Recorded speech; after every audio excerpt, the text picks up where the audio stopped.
नमस्कार विद्यार्थियों, एक बार पुनः आप सभी का स्वागत है मैथ्स की क्लास में। बिना किसी टाइम वेस्ट के हम क्लास को स्टार्ट कर लेते हैं। हमारी सीरीज चल रही थी आरएसएसबी बोर्ड के पेपरों का सॉल्यूशन चल रहा था और वो भी मैथ्स का। ठीक है, आज का पहला क्वेश्चन आपके सामने है। पूर्णांकों 1 से 100 तक के मध्य अभाज्य युग्मों की संख्या क्या है? तो 1 से लेकर के 100 तक के अभाज्य युग्म क्या होते हैं, कितने हैं ये? तो पहले तो समझिए अभाज्य युग्म क्या होते हैं। तो अभाज्य युग्म, तो अभाज्य युग्म उनको कहते हैं जिसमें दो अभाज्य संख्याओं के बीच में 2 का अंतर हो। तो जिन अभाज्य संख्या के बीच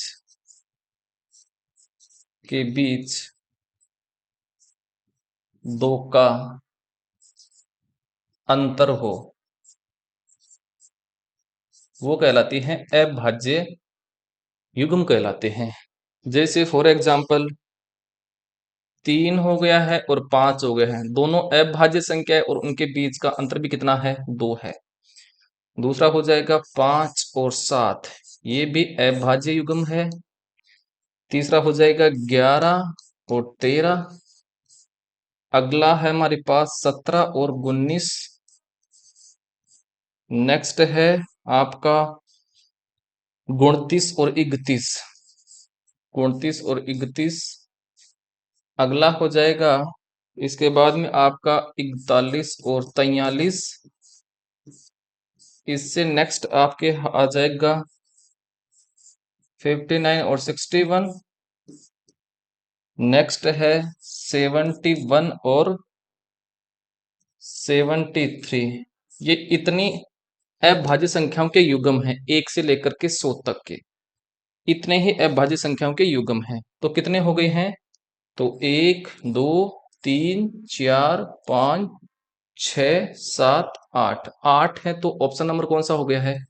4 हमारा आंसर हो गया है। अगला क्वेश्चन देखिए, यदि 21,168 बराबर 2 की पावर a इंटू 3 की पावर b इंटू 7 की पावर 4 है, जहां a b तथा c क्या है? प्राकृत संख्या है। तो हमें 4a minus 4b 5b plus c का मान हमें ज्ञात करना है। सबसे पहले हमारे पास जो 21,168 है, इसको फैक्टर करते हैं। फैक्टर करिए तो 21,168 इसका फैक्टर करना है, कर लीजिए। तो सबसे पहले किसका भाग जा रहा है? 2 का।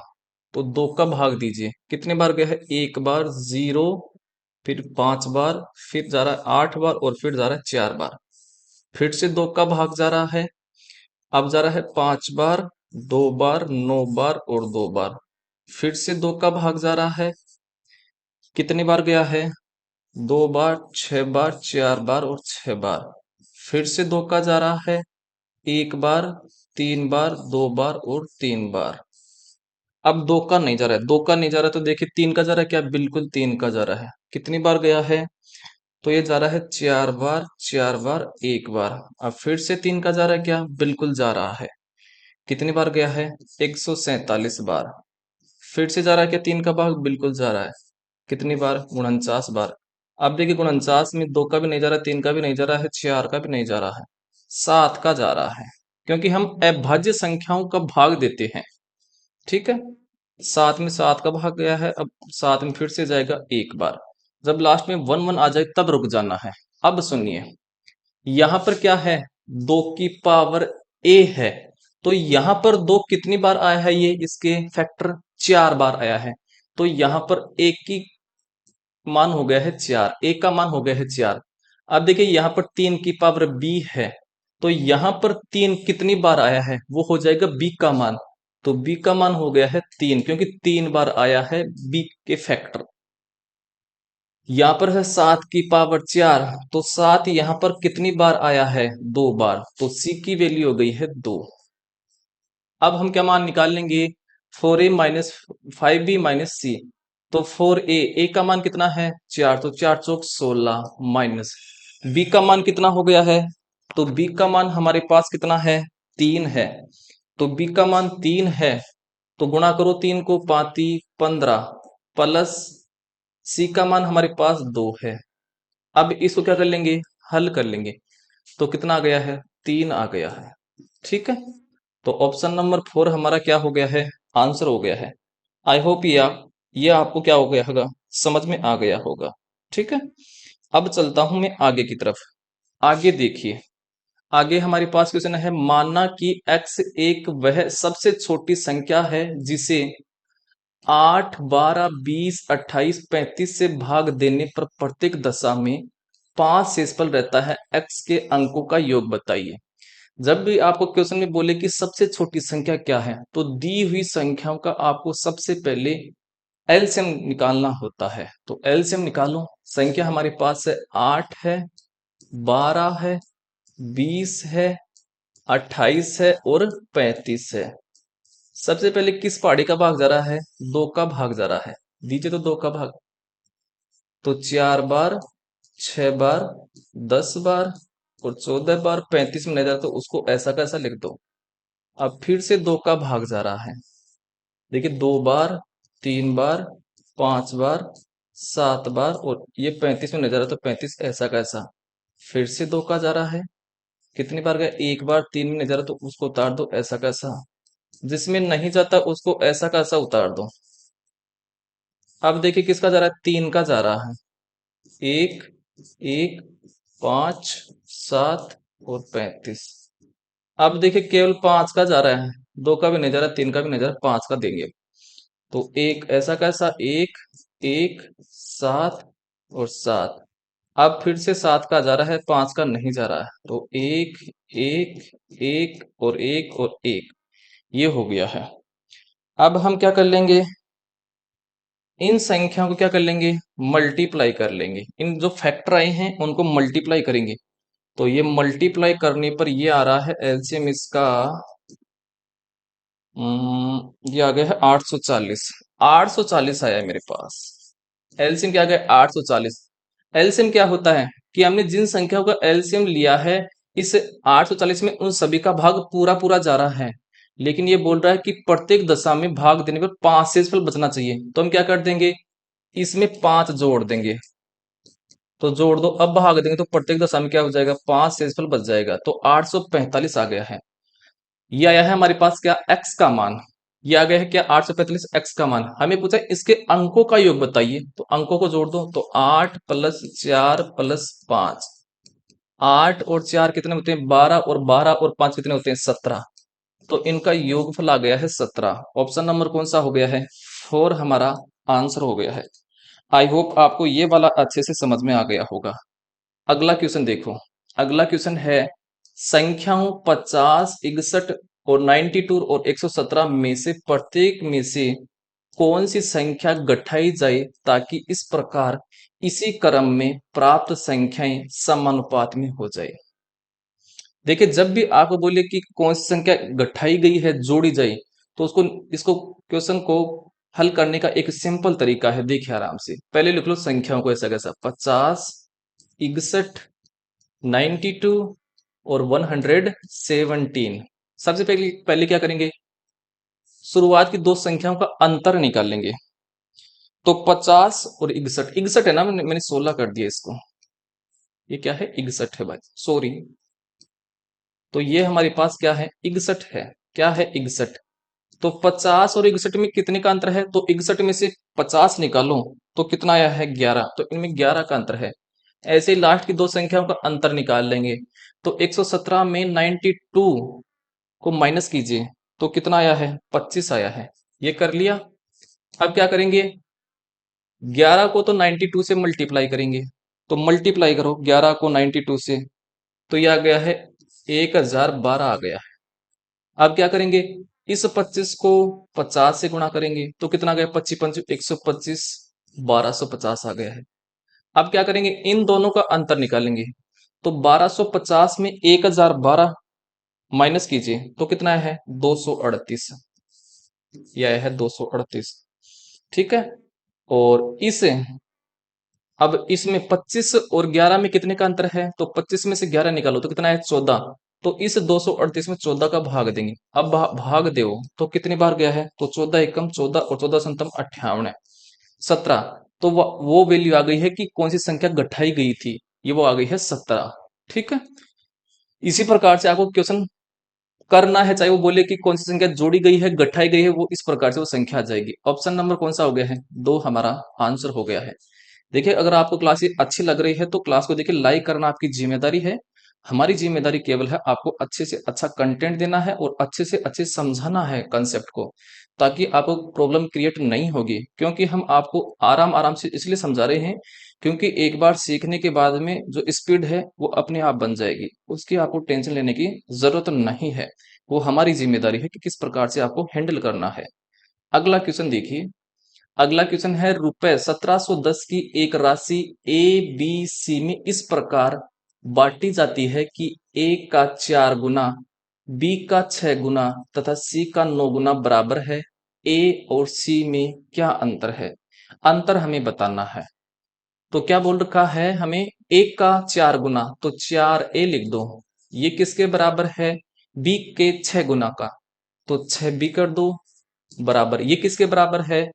सी के 9 गुने के, तो 9 सी कर दो। कर लिया। अब हम क्या निकाल लेंगे? ए अनुपात बी अनुपात सी निकाल लेंगे। हमें ए का अनुपात निकालना है, तो इस ए को छोड़ दो, बाकी को गुणा कर लो। तो 6 और 9 को गुणा करिए, तो 9 6 54, यह आ गया है 54। जिसका निकालना होता है उसको छोड़ दीजिए। बी का हमें निकालना है, तो बी के मान को छोड़ दीजिए, बाकी को गुणा कर लो। तो 9 को 4 से गुणा करो, तो 9 चौके 36। सी का हमें निकालना है, तो सी को छोड़ दीजिए, 9 को छोड़ दीजिए, बाकी 6 और 4 को गुणा करिए, 6 चौके 24। समझ में आ गया होगा। अब देखिए ये हल हो रहा है 6 के पाड़ी से, तो ये तो गया है 9 6 54, और ये 6 बार, और ये गया है 4 बार। ठीक है, तो यह आ गया है 9:6:4 है। हमें 1710 को 9:6:4 के रूप में हमें क्या करना है? बांटना है। तो 1710 कंप्लीट हमारे पास क्या है? पेमेंट है। चलो 9 6 और 4 को जोड़े, तो 6 और 4 कितना हो गया? 10, और 10 और 9 कितना हो गया है? ये हो गया है आपका 19 हो गया है। कितना हो गया है? 19 हो गया है। चलिए, तो अब इसको हम कर लेते हैं। तो 19 का भाग दीजिए किसमें? 1710 में। तो ये भाग देंगे, ये दे दिया है भाग हमें, तो कितनी बार गया है? 90 बार गया है। कितनी बार गया है? 90 बार। हमें किसका वैल्यू निकालना है? हमें वैल्यू निकालना है ए और सी के अंतर का। ए का मान कितना है? 9, और सी का मान कितना है? 4। तो 9 में से 4 निकाल दो, तो कितना गया है? 5। तो इसको 5 से गुणा कर दो, 90 को 9 पंजू 45। ये अंतर आ गया है 450 रुपए का। ऑप्शन नंबर कौन सा हो गया है? 2 हमारा आंसर हो गया है। अगला क्वेश्चन चलते हैं। अगला क्वेश्चन देखिए। अगला क्वेश्चन आपके सामने है। टोकरियां ए और बी में रखे फलों की संख्या में 7:9 का अनुपात है। यदि टोकरी ए में से 6 फल निकालकर टोकरी बी में डाल दिए गए तो यह अनुपात 1:3 हो जाता है। ए और बी में कुल कितने फल हैं, यह हमें बताना है। ठीक है, तो ए में फल कितने हैं? 7, तो उसको मान लो 7x। और बी में कितने हैं? 9, तो उसको मान लो 9x। ये कर लिया है। अब क्या करते हैं? अब हम करेंगे क्या, कि ये बोल रखा कि यदि टोकरी ए में 6 फल निकाल रहा है तो इस 7x में 6 निकाल दो, और रख किस में रहा है? बी में, तो 9x में 6 जोड़ दो। ऐसा करने पर अनुपात क्या हो गया है? 1:3। तो ये हो गया 1/3 हो गया है। ठीक है, चलिए अब इसको हल कर लेंगे। तो 3 तो इस तरफ मल्टीप्लाई हो जाएगा, तो 7x को 3 से गुणा करो, तो 7 21x - 36 18 बराबर 1 इस तरफ गुणा हो जाएगा इसे, तो 9x + 6। अब क्या कर लेंगे? 9x इस तरफ 21 की तरफ आएगा तो माइनस का होगा, तो 21 में से 9 गया तो कितना बचा है? 12। तो 12x बराबर ये 18 इस तरफ चला जाएगा 6 की तरफ, तो 18 और 6 24। तो x का मान क्या हो जाएगा, तो 12 का भाग 24 में दीजिए, कितनी बार गया है, 2 बार। तो x की वैल्यू हमारे पास कितनी आ गई है, 2 आ गई है। हमें ये पूछा है कि a और b में कुल कितने फल हैं। a में हमने कितने फल माने थे, 7x, तो 7x, और b में कितने माने थे, 9x, और दोनों ही पूछ रहा है तो प्लस का चिन्ह लगा दो, 9x। ये टोटल कितना हो गया है, 16x हो गया है। तो 16x है, x का मान हमारे पास 2 आ गया है, तो 16 दूनी 32। तो टोटल फल थे दोनों में, a और b में मिलाकर के 32 फल थे। ऑप्शन नंबर कौन सा हो गया है, 2 हमारा आंसर हो गया है। अगले क्वेश्चन पर प्रस्थान कर ले लेते हैं। अगला क्वेश्चन देखिए, अगला क्वेश्चन है त्रिभुज एबीसी और त्रिभुज एडीबी का उभयनिष्ठ आधार AB है। तो एक बार आधार बना लेता हूं, ये लीजिए आधार AB हो गया है, AB आधार हो गया है। अब ये बोल रखा है और दोनों त्रिभुज AB के एक और ही स्थित हैं, एक तरफ ही स्थित हैं। DA लंब है AB पर और CB लंब है AB पर तथा AC बराबर है BC BD के। तो निम्न में से कौन सा सही है। तो त्रिभुज ABD है, ABD, चलो, और CB DA लंब है किस पर, AB पर, तो DA लंब है ना, और CB लंब है किस पर, AB पर। तो ये लंब डाल देता हूं किस पर, ये हो गया है लंब, और ये त्रिभुज बना दो ऐसे, ये त्रिभुज बन गया है ABC, और ये क्या है, लंब है, मतलब 90 डिग्री का है ये यहां पर। अब ये क्या बोल रखा है, DA लंब है AB पर, तो इस तरफ ये लंब डाल दो, इस तरफ ये लीजिए, ये क्या है, लंब है इस पर, और इसको ऐसे मिला दो ताकि त्रिभुज बन जाएगा क्या हमारे पास, ये लीजिए त्रिभुज बन गया है। ठीक है, ये तो क्या हो गया है, D हो गया है, क्या हो गया है, D। अब मैं बात कर लेता हूं क्या, त्रिभुज ABC, ABC के बारे में, और त्रिभुज ABD के बारे में। देखिए इसमें जो है, मैं एक बार लगा देता हूं, कलर ले लेता हूं। मेरे पास ये त्रिभुज है क्या, ये वाला त्रिभुज, ये क्या है, ABD है, और इसमें ये क्या है, 90 डिग्री का है, 90 डिग्री का है। तो त्रिभुज ABC में देखिए, इस तरफ मैं कलर लेता हूं दूसरा वाला, इस तरफ ये क्या है, ABD में 90 डिग्री का है। तो इसमें कोण B है, कोण B है, ये किसके बराबर हो जाएगा, कोण A के, क्योंकि दोनों क्या है, 90-90 डिग्री के हैं। ठीक है, चलिए अब ये क्या बोल रखा है हमें कि AC क्या है, AC है, AC कहां पर है, ये वाला AC जो है, ये किसके बराबर है, BD के, ये वाली, तो ये बराबर हो गया है। तो AC बराबर है किसके, BD के, किसके बराबर है, BD के।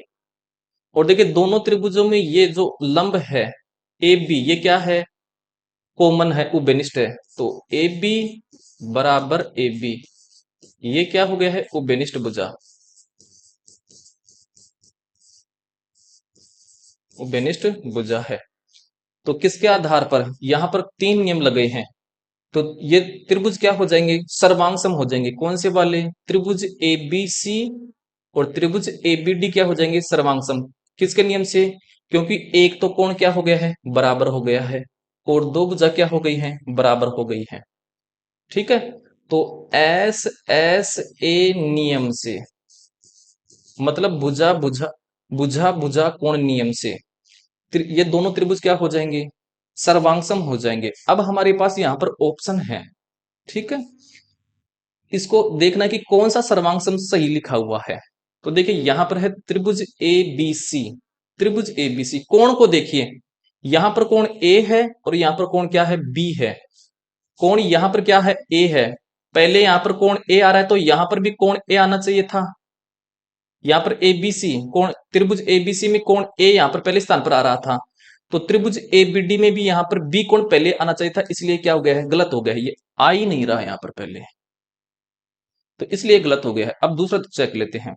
त्रिभुज एबीसी में यहां पर कोण ए है, तो यहां पर पहले स्थान पर भी ए एबीडी में कोण बी आना चाहिए था, नहीं आ रहा है, गलत है।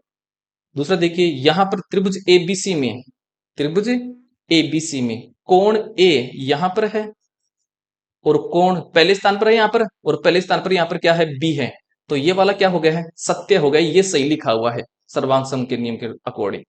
अब देखिए अगला, देखिए यहां पर कोण क्या है, ए है, क्या है, ए है, सुनिए। और यहां पर भी कोण क्या है, बी है पहले स्थान पर, ये बात क्या हो गई है, सत्य हो गई है। अब बी सी बुझा, देखिए बी और सी यहां पर है, बी और सी, बी सी, ये लीजिए बी सी बुझा, ये यहां पर है, इस वाली ये बुझा 90 डिग्री वाली। और इस तरफ डी ए, डी ए यहां पर क्या है, ये भी बुझा, ठीक है, ठीक बात है इसकी। आगे देखिए, तो यहां पर ए और सी है, ए और सी, ए और सी ये लिखा हुआ है ना, ए और सी ये है, और इस तरफ बी ए, बी और ए। तो देखिए इसकी तो ये भुजा है, तो इसकी ये भुजा आनी चाहिए था इसमें, इस त्रिभुज में, ये नहीं आ रही है, तो ये क्या हो गया है, गलत हो गया है। ठीक है, तो सर्वांग त्रिभुज को सही तरीके से ऑप्शन नंबर 3 सही लिखा हुआ है। आई होप ये वाला आपको समझ में आ गया होगा। अगला क्वेश्चन देखिए, अगला क्वेश्चन है, चार त्रिभुजों की भुजाएं नीचे दी गई हैं, इनमें से कौन सा समकोण त्रिभुज बनाता है।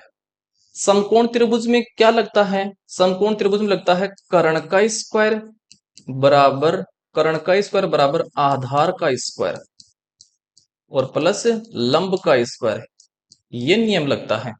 अगर इन भुजाओं में से इसको क्या कर रहा है, वेरीफाई कर रहा है इस नियम को, तो वो तो क्या हो जाएगा, सत्य हो जाएगा। और इस नियम को अगर वेरीफाई नहीं कर रहा है तो वो असत्य हो जाएगा। पहला ऑप्शन देख लेते हैं, चलो 20 का स्क्वायर करते हैं, तो 400 हो गया है, प्लस 22 का स्क्वायर कितना हो गया है, 484 हो गया है। इन दोनों का योग जो है वो लास्ट वाली भुजा के वर्ग के बराबर होना चाहिए। 24 का स्क्वायर कितना हो गया है, 576 हो गया है, 576 हो गया है। तो ये कितना हो गया, 4 8 और 8, ये तो 884 बराबर नहीं है दोनों तरफ, तो ये तो नहीं है, तो पहला वाला तो सत्य नहीं है। ठीक है, ये गलत हो गया है। आगे देखिए दूसरा वाला चेक करते हैं। 15 का स्क्वायर कितना होता है, 225, और 32 का स्क्वायर कितना होता है, 32 का स्क्वायर होता है 1024, और बराबर 37 का स्क्वायर कितना होता है, तो 37 का स्क्वायर देखिए ये होता है आपका, 37 का स्क्वायर 1369 होता है, 1369 ये होता है। जोड़िए दोनों को इस तरफ, तो 9 और इस तरफ हो गए हैं 4, और ये 2 और ये हो गए हैं 1, 1249 इस तरफ है और 1369 इस तरफ है, दोनों तरफ वैल्यू बराबर नहीं आ रही है, तो बी ऑप्शन भी इसका पालन नहीं कर रहा है। तीसरा ऑप्शन चेक कर लेते हैं। तीसरा ऑप्शन क्या है, 11 है, तो 11 का स्क्वायर 121 हो गया है, प्लस 60 का स्क्वायर हो गया है 3600, बराबर 61 का स्क्वायर कितना हो गया है, तो ये हो गया है 3721, कितना हो गया है, 3721। जोड़िए इनको, तो 1 2 और 7 और 3, 3721 इस तरफ है और 3721 इस तरफ आ गए हैं, तो दोनों तरफ वैल्यू बराबर आ गई है। तो इस नियम का पालन ये कर रहा है, तीसरा ऑप्शन ये वाला कर रहा है।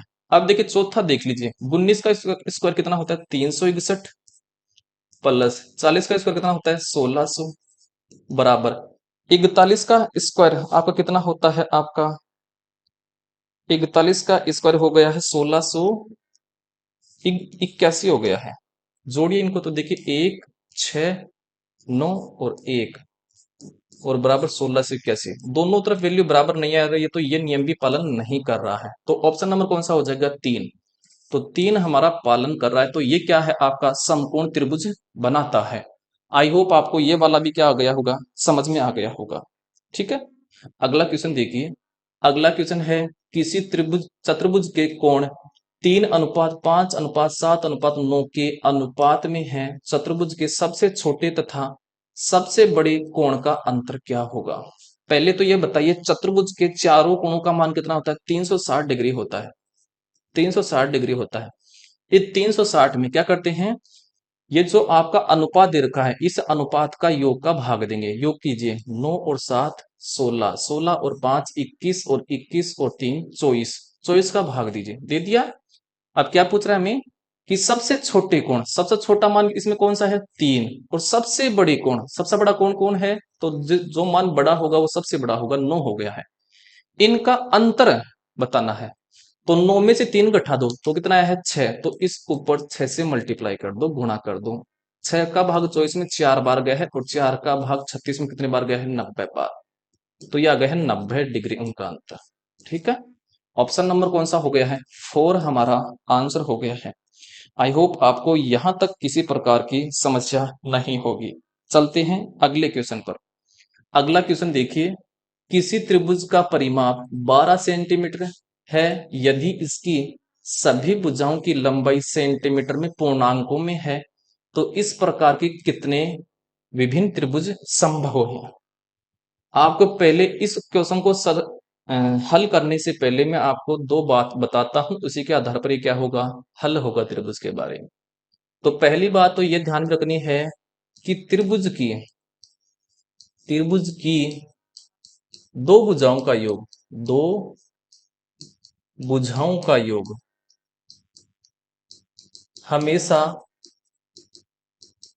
तीसरी भुजा से तीसरी भुजा से बड़ा होता है, बड़ा होता है। पहली बात तो ये। दूसरी बात ये, त्रिभुज की त्रिभुज की दो भुजाओं का अंतर, दो भुजाओं का अंतर हमेशा तीसरी भुजा से तीसरी भुजा से छोटा होता है। ठीक है, ये बात आपको पता होनी चाहिए। हमें क्या निकालना है कि कितने त्रिभुज बनाए जा सकते हैं। परिमाप क्या होता है, त्रिभुज की तीनों भुजाओं का योग क्या होता है, त्रिभुज का परिमाप होता है। तो हम 12 को इस प्रकार से तोड़ें तीन भुजाओं में कि उनका योग क्या आ जाए 12 आ जाए।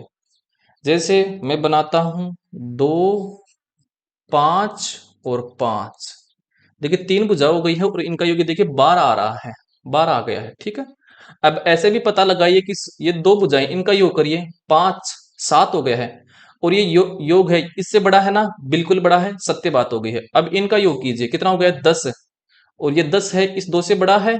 ठीक है, इस प्रकार से आपको पता करना है, तो ये आपका त्रिभुज बन जाएगा। नियम का इन दोनों का पालन कर रहा है ये। तो पहला त्रिभुज तो ये बन गया है। दूसरा त्रिभुज देखिए मैं बनाता हूं 3 4 और 5, ये है। योग कीजिए 5 और 4 9, 9 और 3 12, और देखिए ये दोनों नियम यहाँ पर लग रहे हैं त्रिभुज के, इसलिए ये त्रिभुज भी बन जाएगा। तो दोनों त्रिभुज बन गए हैं। इसके अलावा और हम क्या बना सकते हैं, तो देखिए इसके अलावा हम बना सकते हैं क्या, कि अगर मैं जो क्या कर दूं 4 4 और 4, देखिए जोड़िए 4 3 12 हो रहा है, तीनों का योग है ना भुजाओं का। और इन दोनों नियम, इन त्रिभुज की ये दो आपके क्या है कंडीशन है, इनका भी पालन कर रहा है। तो इनका भी पालन कर रहा है, तो ये भी त्रिभुज भी बन जाएगा। बस इतने ही त्रिभुज बनाए जा सकते हैं, इसके अलावा बनता है क्या कोई जोड़ा, नहीं बनता है।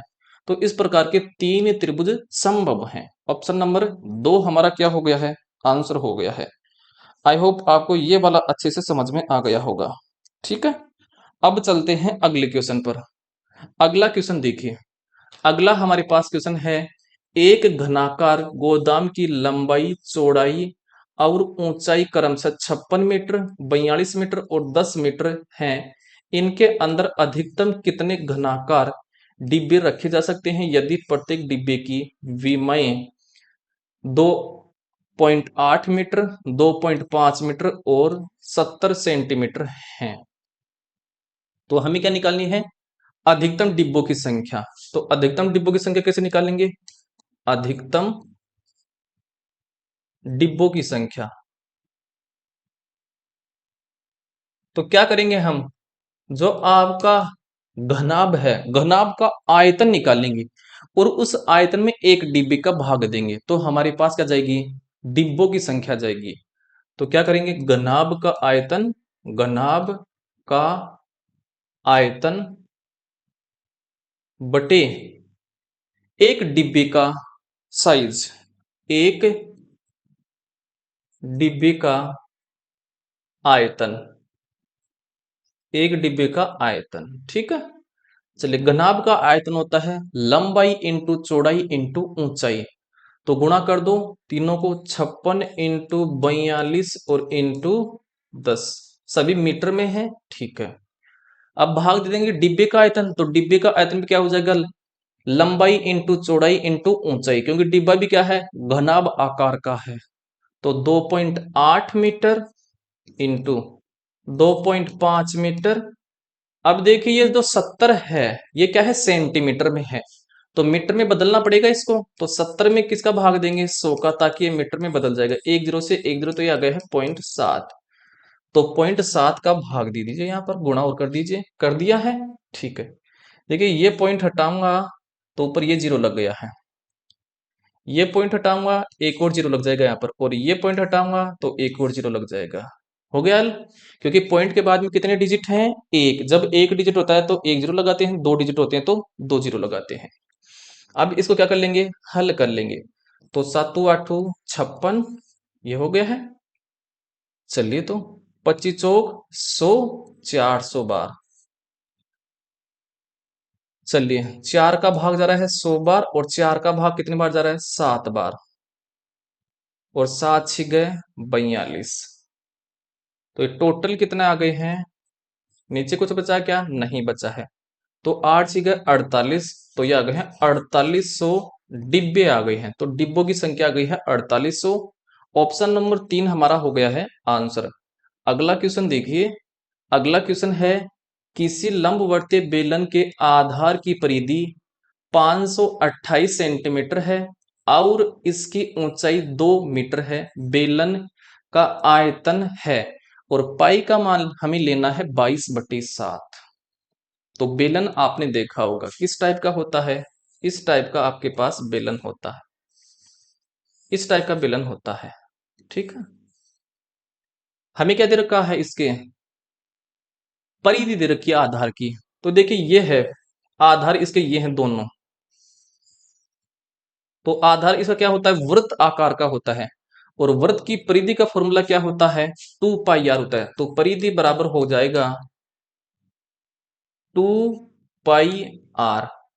हमें परिधि दे रखी कितनी, 528। तो 528 बराबर 2 × 22/7, और इंटू आर हमें नहीं दे रखी है, तो निकाल लेंगे आर को। यहां तक समझ में आ गया होगा। 2 का भाग जा रहा है क्या, 528 में बिल्कुल जा रहा है, 2 बार, 6 बार और 4 बार, इतनी बार जा रहा है। 22 का भाग दीजिए अब 264 में, कितनी बार गया है, 22 और 22 12 बार। और 12 को ये 7 इस तरफ आ जाएगा तो गुणा हो जाएगा 7 से, तो आर का मान इस प्रकार से आ जाएगा। तो 12 संतम 84, और ये किस में आया है, सेंटीमीटर। तो आर की वैल्यू हमारे पास क्या आ गई है, 84 मीटर आ गई है। हमें क्या निकालना है, बेलन का आयतन। बेलन का आयतन का जो फॉर्मूला होता है πr² होता है। पाई का मान लेना है 22/7, आर का मान मेरे पास 84 सेंटीमीटर आया है, तो आर स्क्वायर है तो 2 बार गुणा कर दो 84, तो 84 × 84, और एच हमारे पास 2 मीटर है, तो 2। अब इसको हम क्या कर लेंगे, हल कर लेंगे। ठीक है, सुनिए, यहां पर 84 है, ये किस में है, सेंटीमीटर में है, और आंसर किस में आ रहे हैं, मीटर में। तो हमें इस 84 को किस में बदलना है, 84 सेंटीमीटर को मीटर में बदलना है। तो 100 का भाग दे दो प्रत्येक के नीचे, यहां पर दे दिया 84 के नीचे। अब ये मीटर में क्या हो गई है, चेंज हो गई है। अब क्या दे लेंगे हम, भाग दे लेंगे। ठीक है, दीजिए तो भाग, 7 का भाग जा रहा है क्या, 7 एकम 7 और 7 दूनी 14। 12 को 22 से गुणा करिए, तो 12 दूनी 24, हासिल की गई है 2, और 24 और 2 26 इंटू 84 को 2 से गुणा करिए, तो 4 दूनी 8 और 8 दूनी 16, और बटे में आ गए हैं 10,000। यहां तक आपको समझ में आ गया होगा। अब हम क्या करेंगे, गुणा करेंगे किसको, 264 को 168 से, तो गुणा करिए। तो यह आ जाएगा हमारे पास 2, फिर आ गया है 5, यह आ गया है 3, 4 और 4, और बटे में क्या आ गया है 1000, सॉरी 10,000। बटे में 4 जीरो है तो राइट साइड में 4 अंक छोड़ करके पॉइंट लगा देंगे। तो 2, 5, 3, 4, 4 अंक हो गए, पॉइंट लगा दो और ये हो गया है 4। और ये आयतन की इकाई क्या होती है, मीटर में दे रखा है ना, तो मीटर क्यूब आ गया है। तो ये हो गया है इसका आयतन। ऑप्शन नंबर कौन सा हो गया है, 3 हमारा आंसर हो गया है। चलते हैं अगले क्वेश्चन पर। अगला क्वेश्चन देखिए। अगला क्वेश्चन है, किसी चतुर्भुज का क्षेत्रफल 227.2 सेंटीमीटर स्क्वायर है और इसके एक विकर्ण पर उसके सम्मुख शीर्षों से ढाले गए लंबों की लंबाई 7.2 सेंटीमीटर तथा 8.8 सेंटीमीटर है, इस विकर्ण की लंबाई क्या है। तो आपने सूत्र पढ़ा होगा चतुर्भुज का क्षेत्रफल का, कि चतुर्भुज का क्षेत्रफल का फॉर्मूला होता है 1/2 इंटू डी, मतलब डिस्टेंस, दूरी किसकी, विकर्ण की, लंबाई या दूरी मानते हैं, इंटू h1 प्लस h2। ये क्या है, ऊंचाई है या फिर लंबाई है, किसकी, लंबों की। ऊंचाई बोल दे या फिर लंबाई बोल दे, एक ही बात है। ये सूत्र है। अब जो वैल्यू दे रखी है इस सूत्र में हम पुट कर देंगे, रख देंगे। क्षेत्रफल दे रखा है 227.2 बराबर 1/2 इंटू डी, मतलब विकर्ण की लंबाई हमें निकालनी है, डी का ऐसा कैसा, इंटू H1 का वैल्यू हमें दे रखा है 7.2 और प्लस H2 का वैल्यू दे रखा है 8.8। यहां तक समझ में आ गया होगा। अब इसको क्या कर लेंगे, हल कर लेंगे। तो 2 इस तरफ आ जाएगा तो गुणा हो जाएगा 227.2 से, तो 4, 7 दूनी 14, 1, और ये हो गया है 4, 1, 5 और 4, ये आ गया हमारे पास बराबर डी इंटू 7.2 और 8.8 को जोड़िए, तो ये हो गया 8, 2, 10 और 8, 8, 16, ये हो गया 16। अब क्या कर लेंगे, 16 का भाग देंगे किसमें, 454.4 में, तो 454.4 में दीजिए।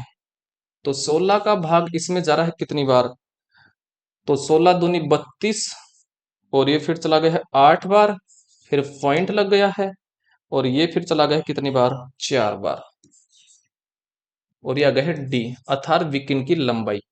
तो आ गई है 28.4 सेंटीमीटर आ गई है विकिन की लंबाई। ठीक है, समझ में आ गया होगा। तो ऑप्शन नंबर 2 हमारा क्या हो गया है, आंसर हो गया है।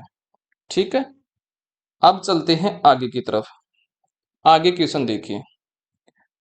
आगे हमारे पास क्वेश्चन है, यदि 5 गुणा 3x+4 गुणा, सॉरी -8 गुणा 6x+7 बराबर 9x-8 है, तो x² - 2x+1 का मान क्या होगा। चलिए, तो 5 को 3x से गुणा करो, तो 5×3 = 15x, फिर प्लस 5 को 4 से गुणा करो, 520, माइनस 8 को 6x से गुणा करो, तो कितने का हो गया है, 8×6 = 48x। अब ये माइनस इस अंदर वाले प्लस को क्या कर देगा, माइनस। 8 को 7 से गुणा करो, तो 8×7 = 56 बराबर 9x और माइनस का 8 हो गया है। अब हल करिए पहले। तो 48x तो ये है और 15x ये है, कितना बच गया है आपका, 48 में से 15 गया तो बच गया है 33x, और वो भी किसके, माइनस के। 56 में से 20 निकालो तो माइनस के आएंगे कितने, तो 20 निकालेंगे तो हो गए है 46, सॉरी 36x, 36 आ गए हैं, कितना आ गए हैं 36, और बराबर है 9x और माइनस का 8। x को एक तरफ ले लें, तो 33 को, x को इस तरफ ले जाओ, तो 33 में 9 जोड़ो, तो ये गया है 42x और प्लस का हो जाएगा बराबर। अब क्या करेंगे, इस 8 को इस तरफ लाएंगे, तो निकालो, तो कितना हो गया है, ये 28 हो गया है। माइनस का 28, तो x का वैल्यू कितना हो गया है? तो माइनस का 28/42। 7 के पाड़ी से 700 का 28, और ये चला गया है 7×6 42 माइनस का, फिर 2 के पाड़ी से जा रहा है 2/3, अर्थात x की वैल्यू आ गई है 2/3 माइनस का। तो अब क्या हमें मान निकालना है? x² माइनस का 2x और प्लस का 1। चलिए, x का वैल्यू है -2/3, तो 2/3 का क्या करेंगे? स्क्वायर, तो 2 का स्क्वायर तो हो गया है 4, और 9 का हो गया है 9, और ये माइनस है, ये क्या हो जाएगा? स्क्वायर करेंगे तो प्लस हो जाएगा। ठीक है, -2 गुणा x की वैल्यू हमारे पास क्या है? -2/3 है और प्लस 1 है, तो 4/9, और माइनस, ये माइनस और ये माइनस हो गया है प्लस, 2 दूनी 4/3 और प्लस का 1, इसके नीचे 1 मान लेता हूं, एलसीएम आ गया है 9, तो ये गया है 4 प्लस 3 बार गया है, और 3 को 4 से गुणा करो, 4×3 12 और प्लस 9। ठीक है, तो ये कितना हो गया है? 12 और 4 कितना हो गया? 16, और 16 और 9 25, 25/9, ये हमारे पास इसकी वैल्यू आ गई है। तो ऑप्शन नंबर 4 हमारा आंसर हो गया है। अगला क्वेश्चन देखिए, अगला क्वेश्चन आपके सामने है। जब a बराबर 1 व b बराबर -3 व c बराबर -2 है, तो ये मान हमें निकालना है। रख दो तो मान को, तो a का मान हमारे पास कितना है? 1, और कोष्टक है 1, b का मान हमारे पास -3 है, तो -3 का स्क्वायर करेंगे तो कितना हो गया है? 9 आ जाएगा, प्लस का 9, और b का मान कितना है? -2, तो -2 रख दो, तो -2 प्लस, फिर 20 का स्क्वायर है, तो 3 का स्क्वायर करेंगे तो प्लस का 9 ही आएगा, कोष्टक।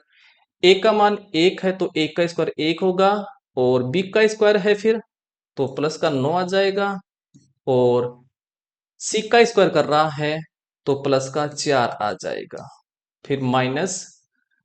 देखिए, ये -2 रखेंगे तो ये माइनस और माइनस क्या हो जाएंगे? प्लस, तो +2, a का मान 1 है, प्लस b स्क्वायर है, तो 3 का स्क्वायर करेंगे, -3 का, तो प्लस का 9 आ जाएगा।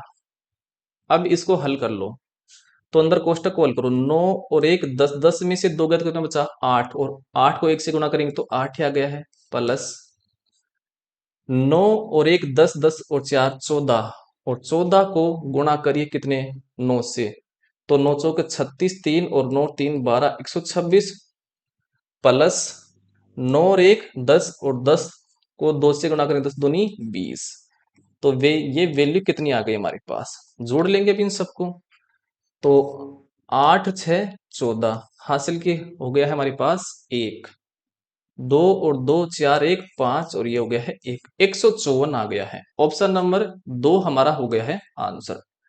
अगला क्वेश्चन देखो, अगला क्वेश्चन हमारे सामने है। व्यंजक x माइनस वाई गुणा x square plus x y plus y square plus y गुणा x square minus x y plus y square minus x plus y, और ये हो गया है गुणा x square minus y square, ये हमारे पास है।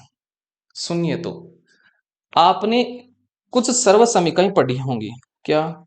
वो मैं सर्व समीकरण बता देता हूं एक बार, कि x cube minus y cube एक ये सर्व समीकरण है।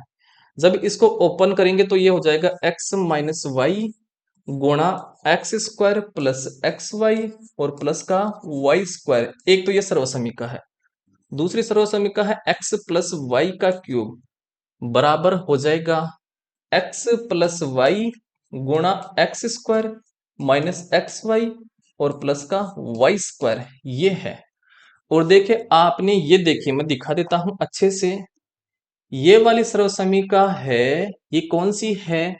तो ये सर्व समीकरण ये है, तो मैं ये मान रख दू उसकी जगह, इसकी जगह है। ठीक है, तो एक्स क्यूब माइनस का वाई क्यूब ये रख दिया है। ठीक है, आगे देखिए, आगे हमारे पास है क्या? ये जो है, ये सर्वसमीका कौन सी मिल रही है यहां पर? ये मिल रही है, तो इसकी जगह ये रख दो, तो रख दो, तो गुणा x cube plus y cube, और बराबर वो है माइनस, अब क्या करेंगे, इस x को इस एक्स स्क्वायर से गुणा करूंगा तो क्या हो जाएगा, एक्स क्यूब हो जाएगा। हो गया है, ठीक है। अब क्या करूंगा मैं, इसको कोष्टक में भी लेंगे ना, इसको कोष्टक में इस x को इस y स्क्वायर से गुणा करूंगा तो क्या हो जाएगा, माइनस का x y का स्क्वायर। हो गया है। चलिए इसी प्रकार से y को एक्स स्क्वायर से गुणा करेंगे तो क्या हो जाएगा, प्लस का चिन्ह है तो प्लस एक्स स्क्वायर वाई। अब इस x को मैं इस y स्क्वायर से गुणा करूंगा माइनस को, तो माइनस का y क्यूब हो गया है। हो गया। अब क्या कर देंगे, इनको ओपन कर देंगे, क्या कर देंगे, ओपन कर देंगे। चलिए तो देखिए यहां पर प्लस का चिन्ह था तो यहां पर हमें प्लस का चिन्ह लगाना था, वो नहीं लगाया, वो लगा दिया मैंने। अब खोल दो इनको, तो एक्स क्यूब माइनस का y cube plus x cube plus y cube, minus है माइनस, तो एक्स क्यूब लिख दिया है। ये माइनस इसको क्या कर देगा, प्लस, तो प्लस एक्स वाई का स्क्वायर। ये जो माइनस है इसको क्या कर देगा, माइनस का, तो minus x square y, x square y हो गया है। और ये जो माइनस है इसको क्या कर देगा, प्लस, तो प्लस वाई क्यूब। अब जो कट रहा है उसको काट देंगे। देखिए ये एक्स क्यूब इस एक्स क्यूब से कट जाएगा क्योंकि एक प्लस का है एक माइनस का है, तो ये कट गया है। और ये वाई क्यूब इस प्लस वाले वाई क्यूब से कट जाएगा क्योंकि एक प्लस का है एक माइनस का है। अब हमारे पास क्या बचा है, एक्स क्यूब प्लस का वाई क्यूब, और ये बचा है क्या, एक्स स्क्वायर, तो ये बच गया है प्लस का एक्स वाई स्क्वायर और माइनस का एक्स स्क्वायर वाई। अब सुनिए, तो ये बच गया है एक्स क्यूब प्लस का वाई क्यूब और प्लस इसमें और इसमें क्या कॉमन आ रहा है, देखिए तो एक्स वाई कॉमन आ रहा है, तो यहां पर तो क्या बचा, एक्स वाई का भाग देंगे तो वाई बच गया है और माइनस यहां पर बच गया है एक्स। ये होगा इसका आंसर। ठीक है, तो कौन सा आंसर हो गया है, x cube plus y cube plus x y, y minus x. Option number 3 हमारा क्या हो जाएगा, आंसर हो जाएगा। तो इस प्रकार से आपको हल करना है, मैंने अच्छे से समझाया है। एक बार आप आराम से समझना है, जब आप धीरे धीरे प्रैक्टिस करोगे आपकी स्पीड बन जाएगी। मैंने छोटे से छोटा कंसेप्ट समझा दिया है। अगला क्वेश्चन देखिए, अगला क्वेश्चन है, निम्न आंकड़ों के लिए माध्यक, बहुलक और परिसर का माध्य क्या होगा, ये हम निकालना है। तो माध्यक, सबसे पहले हमें माध्यक निकालना है। माध्यक निकालने से पहले, माध्यक निकालने से पहले दी हुई संख्या को किस में रखते हैं, दी हुई संख्याओं को रखते हैं किस में, आरोही क्रम में। किस में रखते हैं, आरोही क्रम में, अर्थात असेंडिंग ऑर्डर में रखते हैं। सबसे छोटा वैल्यू यहाँ पर कौन है, 0, फिर हमारे पास 8 है, फिर 9 है, फिर देखिए 2 11 है तो 2 बार 11 लिख दो, फिर अभी क्या है 17 है, फिर आपके 18 है, 18 के बाद में क्या है यहाँ पर 20 है, 20 के बाद में क्या हो गया है 24 आ गया है, 24 के बाद में क्या आ गया है 25, और 25 3 बार है तो 3 बार लिख दो 25 को, लिख दिया 3 बार। अब 25 के बाद में बड़ी संख्या कौन सी है, 29, और 29 के बाद में बड़ी संख्या कौन है 30, और 30 कितनी बार है 2 बार, तो 30, और 30 के बाद में कौन है 44, और 44 के बाद में कौन बैठा है 50। ये इसको लिख दिया किसमें, असेंडिंग ऑर्डर में।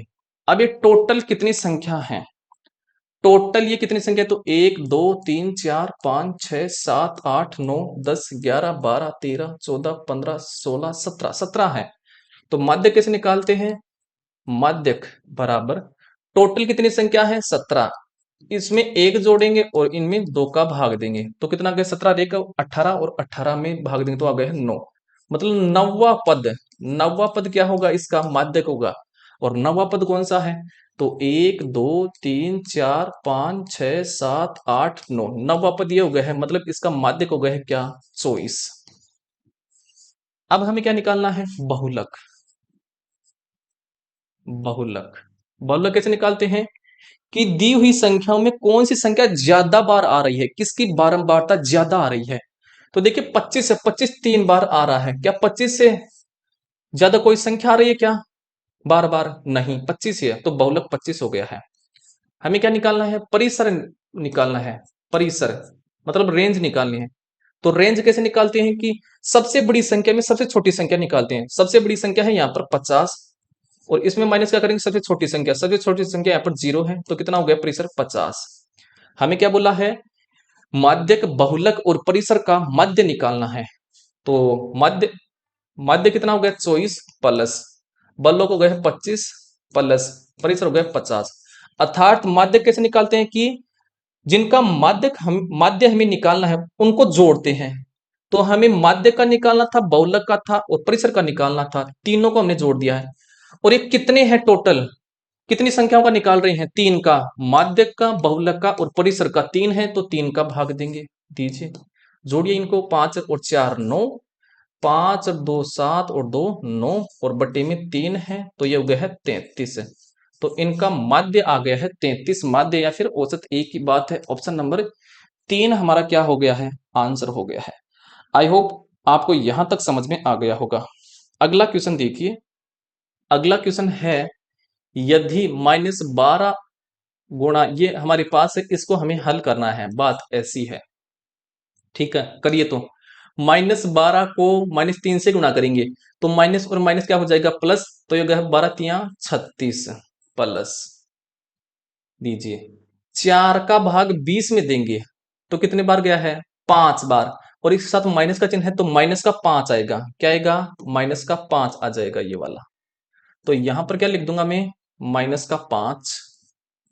ये लीजिए, -5 लिख दिया। ठीक है।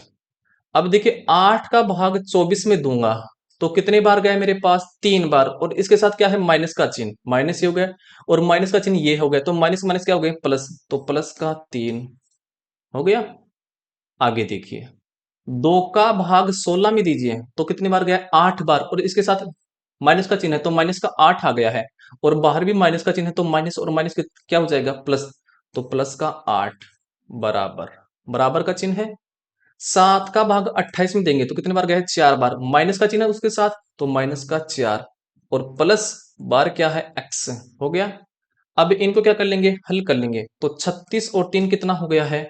39। और 39 और 8 कितना हो गया है? 47। और 47 में हम 5 घटा देंगे तो कितना बच गया है? 42 बराबर -4 और प्लस का x। ये 4 इस तरफ आएगा तो माइनस इस तरह प्लस का हो जाएगा, तो 42 में 4 जोड़ो तो कितना हो गया? 46। तो x की वैल्यू हमारे पास कितनी आ गई है? 46 आ गई है। ऑप्शन नंबर 3 हमारा आंसर हो गया है। चलते हैं अगले वाले क्वेश्चन पे। अगला क्वेश्चन देखिए, यदि 8 अंकों वाली संख्या 30 x 0867y 88 से विभाज्य है तो 3x प्लस वाई का मान निकालना है। सुनिए, संख्या हमारे पास है 30, फिर x 0867 और फिर y है, और ये संख्या किसी भी विभाज्य है 88 से। चलो 88 को तोड़ते हैं दो गुणनखंड में। चलो, तो हमें तोड़ लिया है 11 और 8 से। देखिए, दोनों को गुणा करने पर 88 आएगा। कैसे करेंगे? 11 का भाग देंगे किसमें? इस संख्या में। तो नियम क्या कहता है? पहले देते हैं 8 का, छोटी संख्या का भाग देते हैं पहले। 8 का नियम क्या कहता है भाग देने का? कि लास्ट की 3 डिजिट में भाग देते हैं। अगर 3 डिजिट में भाग जाता है तो उस संख्या में भी पूरा पूरा जाएगा। तो लास्ट के 3 डिजिट हो गए 6 7 और y हो गए हैं। चलो भाग देते हैं, 6 7 और y भाग दीजिए 8 का। तो अंटे अंटे 64। कितनी बार गया है? 8 बार। बच गए कितने? 3। अब मेरे को बताइए y का मान में क्या लूं कि यहां पर रखने पर 8 का भाग पूरा पूरा चला जाए? तो क्या रखूं बोलो? तो देखिए, 2 ही रखूंगा तो ही भाग जाएगा पूरा पूरा, क्योंकि 32 आता है 8 की पहाड़ी में। तो रख दो। तो y का मान हमने क्या ले लिया है? 2। तो 8 चौक 32, देखिए पूरा पूरा भाग चला गया है। तो y का मान कितना आ गया हमारे पास? 2 आ गया है। अब क्या लेंगे? x का मान निकाल लेंगे। तो 8 का तो हमने दे दिया, अब क्या देंगे? 11 का भाग। 11 का नियम क्या कहता है भाग देने का? कि अंकों को अल्टरनेट क्रम में जोड़िए। जोड़िए तो मतलब 3 को फिर एक अंक छोड़ दीजिए x, तो पहले इसको छोड़िए।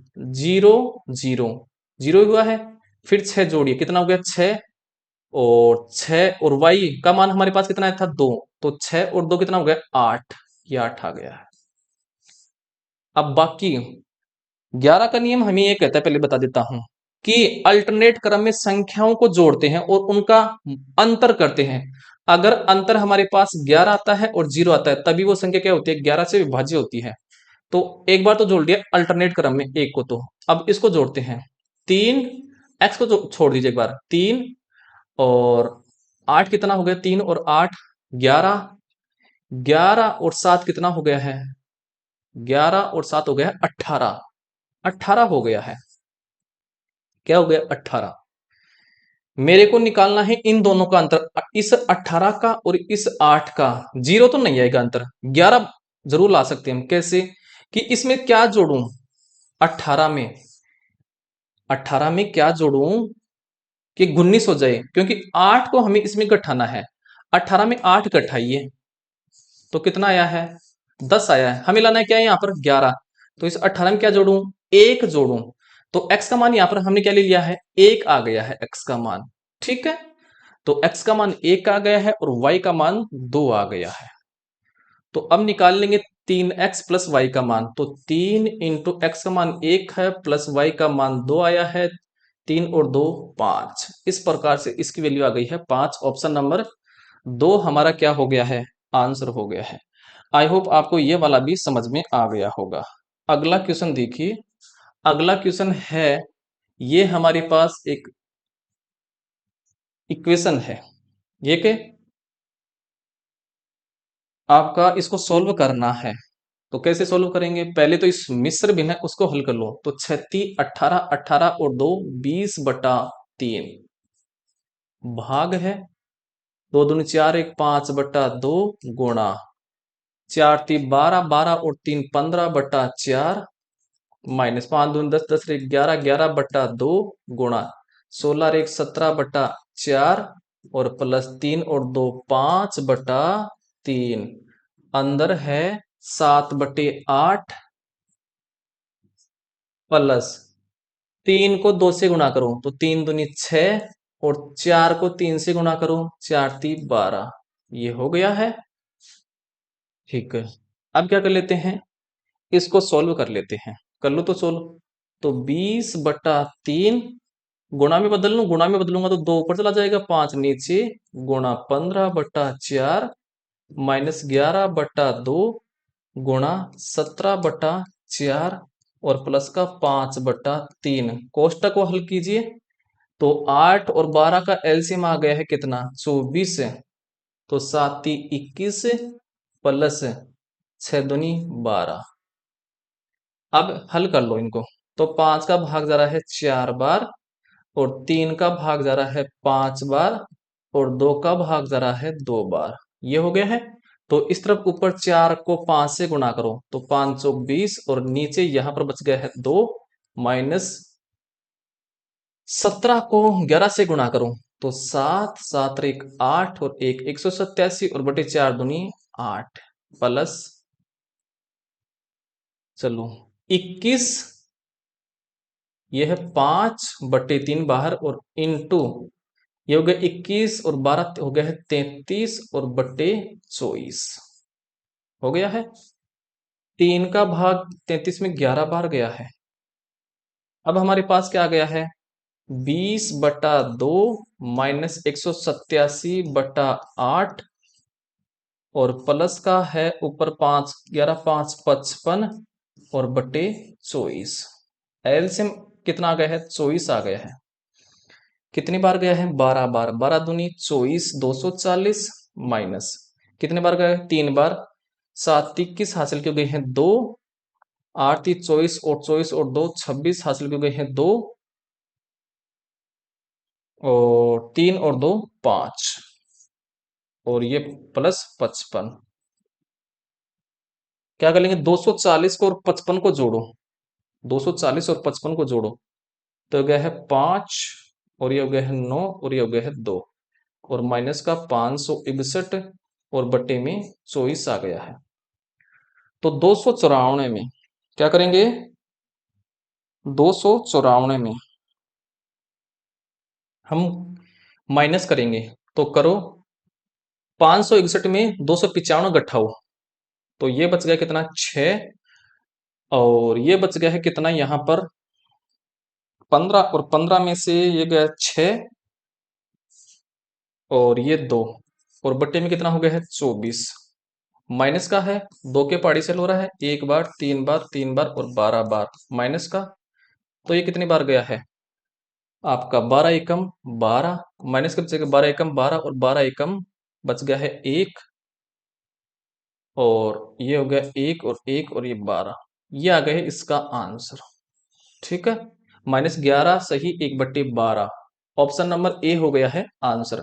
अगला क्वेश्चन देखो, अगला क्वेश्चन है कोई बस अपनी यात्रा के पहले 12 मिनट में 50 किलोमीटर प्रति घंटे की चाल से और अगले 18 मिनट में 40 किलोमीटर पर आवर की चाल से चलती है, इस समय की अवधि में बस की कुल कितनी दूरी तय की करती है। कुल दूरी हमें निकालनी है, तो पहले दूरी निकाल लो, तो दूरी बराबर क्या होता है, दूरी बराबर होता है चाल इंटू समय। चाल हमारे पास है 50 किलोमीटर पर आवर है इंटू समय। देखिए समय यहाँ पर जो 12 है ये मिनट में है, तो इसको घंटे में बदलना पड़ेगा, तो 12 में किसका भाग दे दूंगा 60 का, तो ये बदल गया है घंटे में। हल कर लीजिए, 1 0 से 1 0, 6 दूनी 12 और 5 दूनी 10, या गई है 10 किलोमीटर। पहले 12 मिनट में उसने 10 किलोमीटर की दूरी तय की है। अब अगले 18 मिनट की दूरी निकाल लें तो वही सूत्र लगेगा, दूरी बराबर चाल इंटू समय। अगले 18 मिनट में उसकी चाल कितनी थी 40 इंटू, अब ये 18 मिनट है तो घंटे में बदलना पड़ेगा, तो 18 में 60 का भाग देंगे। देखिए 1 0 से 1 0, 6 का भाग जा रहा है, 36 18 और 4 3 12, 12 किलोमीटर की दूरी तय की गई थी उसने अगले 18 मिनट में। तो टोटल दूरी कितनी हो गई है, तो 10 से और 12 को जोड़ दो तो कितना हो गया है 22 किलोमीटर की दूरी उसके द्वारा तय की गई थी। ऑप्शन नंबर 2 हमारा क्या हो गया है आंसर हो गया है। ठीक है, तो ये होते हैं देखिए आज की क्लास के क्वेश्चन। अगर क्लास अच्छी लगती है तो लाइक कीजिए, अच्छी नहीं लगती है तो कमेंट करके जरूर बताना कि आपको कौन सा पार्ट अच्छा नहीं लगा है, ताकि हम अगली क्लास में इससे बेहतरीन होकर के आए आपके सामने। तो आज के लिए इतना ही, मिलते हैं अगली क्लास में, तब तक के लिए जय हिंद, वंदे मातरम दोस्तों।